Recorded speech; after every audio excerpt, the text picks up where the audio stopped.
Hi everybody! In this video, we'll be creating our first course on the Pluto LMS platform. We can also think of a course on Pluto as a live training session or a blank canvas on which to structure our trainings using the various Pluto LMS tools to add, create, edit, and organize your content to deliver it to your learners. Courses can also be used as a resource repository, and you ultimately decide who has access to this course and which content they interact with.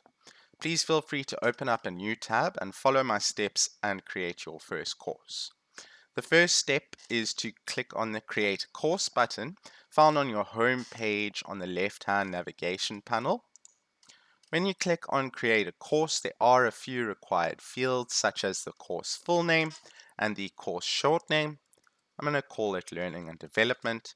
And since we haven't created a category yet, we'll keep it in the created category for us called Sample Content, and we'll move this a little bit later.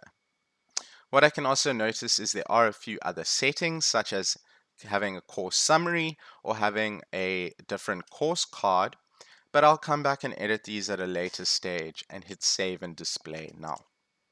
And if you've followed the steps successfully, you've created your first course.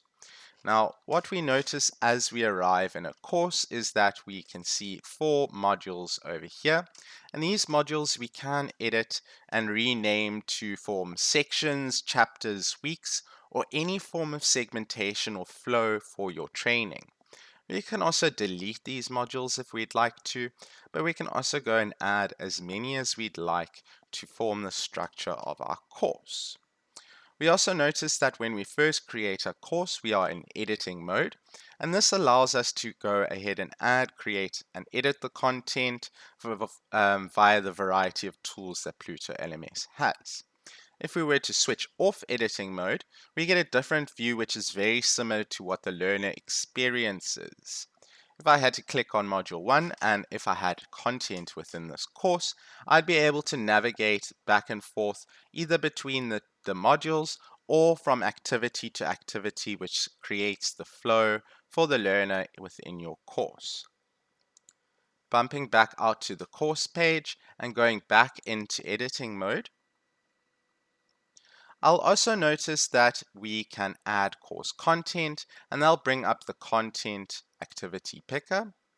And we'll notice on the left-hand side, we have some content-specific settings or course-specific settings. And we can also open up the right-hand navigation panel, which we'll explore once we've added more content.